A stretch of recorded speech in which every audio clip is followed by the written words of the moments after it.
4000 वर्ष मातीखाली दडलेली मूर्ती आणि आजही भक्तांच्या स्वप्नात दर्शन देणारे भगवान हा अनुभव ना चुकवूच नका. तर नमस्कार मंडळी, आज आपण आलो आहोत भद्रावती जवळच्या एका अशा पवित्र स्थळी जिथे इतिहास, अध्यात्म आणि रहस्य सगळे एकत्र आहेत. इथे आहे काळ्या रंगातील अर्ध पद्मासनात बसलेली तब्बल 152 सेंटीमीटर उंचीची श्री केसरियाजी पार्श्वनाथ भगवानाची अद्भुत मूर्ती. पण ही साधी मूर्ती नाही, ही आहे स्वप्नदेव, ज्यांच्या दर्शनानं आजही हजारो भक्त म्हणतात बस मन शांत झालं. बरं, कथा इथूनच इंटरेस्टिंग होते. शेकडो वर्षापूर्वी ना मूर्तीचा अर्धा भाग मातीखाली पुरला होता. आसपासचे लोक त्याला फक्त केसरिया बाबा म्हणून सिंदूर लावत पूजा करायचे. नंतर एका भक्ताला नागदेवताने स्वप्नात संकेत दिला, खरी प्रतिमा शोध, आणि त्या स्वप्नामुळेच ही प्राचीन मूर्ती पुन्हा प्रकाशात आली.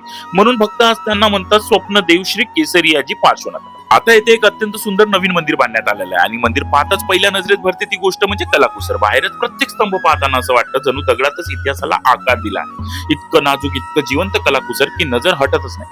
आत पाऊल टाकताच ना संपूर्ण मार्बल वर्क दिसते. त्या मार्बलच्या केलेल्या कर्विंग पाहून ना मन हरवून जातं.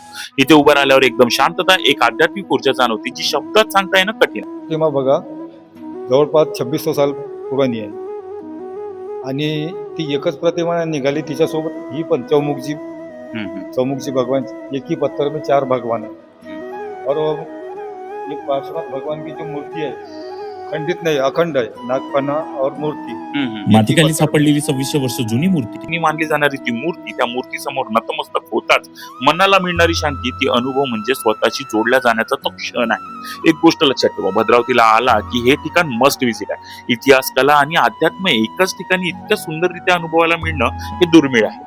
आणि आता पुढच्या व्हिडिओ देतोय विदर्भातील एकमेव नाग मंदिरावर, जिथे आजही नागदेवतेची पूजा नितांत श्रद्धेने केली जाते. त्यामुळे माझ्या अकाउंटला फॉलो करायला विसरू नका आणि पुढची माहिती सगळ्यात आधी तिथेच मिळणार. आणि ही जैन मंदिराविषयीची माहिती जास्तीत जास्त लोकांपर्यंत शेअर करा. चला तर भेटूया पुढच्या व्हिडिओमध्ये. तोपर्यंत बाय.